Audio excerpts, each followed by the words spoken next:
এক জনমে ভালোবেসে ভরবে না মন।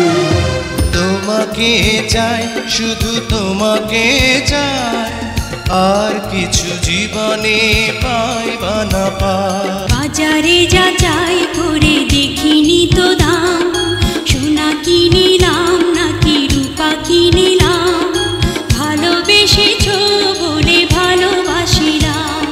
ঢালিউডের কিংবদন্তি নায়ক সালমান শাহর মৃত্যুর 29 বছর পর নতুন মোড় নিয়েছে আলোচিত এই মামলা।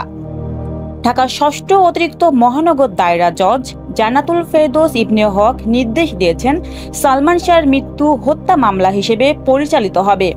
মামলাটি তদন্তের জন্য পাঠানো হয়েছে রমনা থানায়।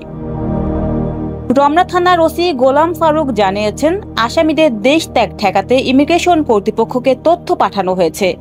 তদন্তে সহায়তা নিতে চলছে মোবাইল ট্র্যাকিং ও তথ্য প্রযুক্তির ব্যবহার। তবে মামলার প্রধান আসামি সামিরা হক ও অভিযুক্ত অভিনেতা ডন হক দুজনেরই খোঁজ মিলছে না গত 4 দিন ধরে। তাদের মোবাইল নম্বর বন্ধ পাওয়া যাচ্ছে।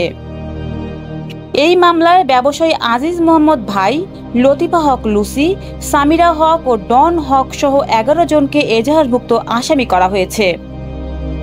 1996 সালের 6 সেপ্টেম্বর ঢাকার ইস্কাটনের বাসায় ফ্যানের সঙ্গে ঝুলন্ত অবস্থায় সালমান শাহর মরদেহ উদ্ধার হয়। দীর্ঘ তদন্তে এটি আত্মহত্যা বলে প্রতিবেদন দিলেও তার মা নীলা চৌধুরী দাবি করে আসছেন সালমানকে হত্যা করা হয়েছে। প্রায় 3 দশক পর মামলাটি পুনরুজ্জীবিত হওয়ায় ভক্তদের মধ্যে নতুন করে জেগে উঠেছে আশা ও উত্তেজনা। তাদের প্রত্যাশা, এবার হয়তো উন্মোচিত হবে সালমান শাহর মৃত্যুর রহস্য। ডেস্ক রিপোর্ট, জান্নাতুল জান্নাত, ZTV বাংলা।